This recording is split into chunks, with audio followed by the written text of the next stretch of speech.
বিহারে সরকার গঠনের স্বপ্নভঙ্গ হয়েছে লালু পরিবারের।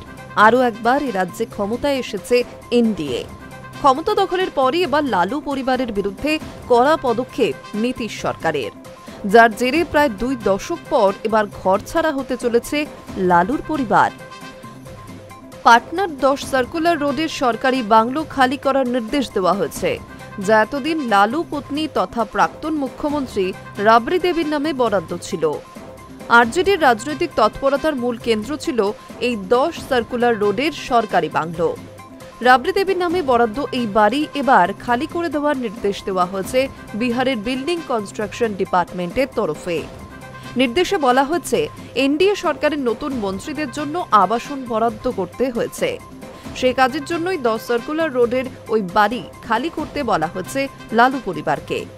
সরকারি নির্দেশ অনুযায়ী লালু পরিবারের নয়া ঠিকানা হতে চলেছে হার্ডিং রোডে 39 নম্বর সেন্ট্রাল পুল হাউস।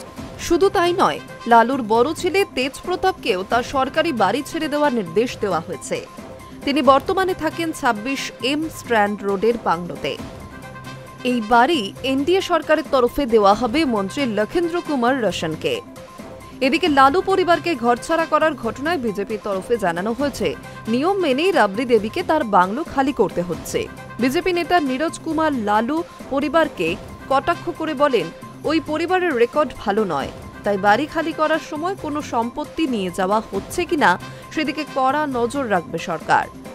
ঘরছাড়ার এই নোটিশ সামনে আসার পর নীতিশ সরকারের বিরুদ্ধে সরব হয়েছে লালু কন্যা রোহিণী আচার্য। এক্স হ্যান্ডেলে তিনি লেখেন, লক্ষ লক্ষ মানুষের মসিহা লালু প্রসাদ যাদবকে অপমান করাই সুশাসন বাবুর উন্নয়নের মডেল। কিন্তু সরকারি ভবন থেকে তাকে সরিয়ে দিলেও লক্ষ মানুষের হৃদয়ে জায়গা করে নিয়েছেন লালু। বিহারের মানুষের হৃদয় থেকে তাকে কিভাবে সরাবেন?